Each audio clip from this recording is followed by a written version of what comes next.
ওসমান হাদি আর নেই। জুলাই গণ অভ্যুত্থানের সম্মুখভাগের অকুতভয় যোদ্ধা ও ইনকিলাব মঞ্চের মুখপাত্র শরীফ ওসমান হাদি ইন্তেকাল করেছেন। ইন্না লিল্লাহি ওয়া ইন্না ইলাইহি রাজিউন। বৃহস্পতিবার ১৮ ডিসেম্বর রাত ১:১০টার দিকে ইনকিলাব মঞ্চের ভেরিফাইড ফেসবুক পেজে বিষয়টি নিশ্চিত করা হয়। তিনি ঢাকা ৮ আসনের সম্ভাব্য স্বতন্ত্র প্রার্থী ছিলেন। বন্ধুরা, সত্য ও দ্রুত খবর পেতে এখনই আমাদের চ্যানেলটি সাবস্ক্রাইব করুন এবং ভিডিওটি লাইক দিতে ভুলবেন না।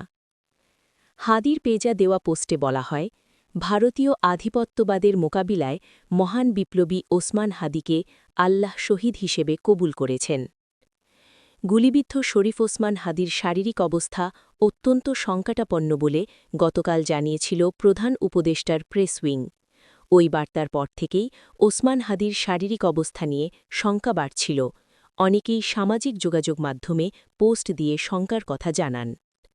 এর আগে শুক্রবার ১২ ডিসেম্বর দুপুর আনুমানিক ২:৩০ দিকে রাজধানীর পুরানা পল্টনের বক্স কালভার্ট রোড এলাকায় ব্যাটারিচালিত রিকশায় থাকা অবস্থায় শরীফ ওসমান হাদির ওপর গুলি চালায় মোটরসাইকেল আরোহী দুর্বৃত্তরা।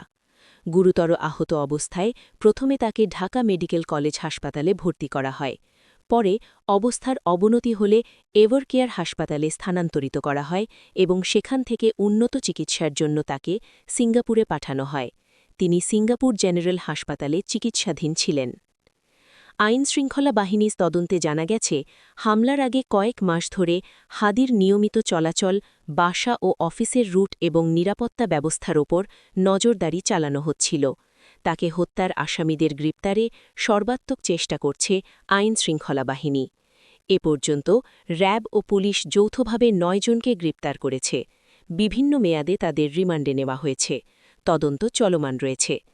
এদিকে ওসমান হাদির মৃত্যুর খবরে জাতীয় নাগরিক পার্টির দক্ষিণাঞ্চলের মুখ্য সমন্বয়ক ও কুমিল্লা ৪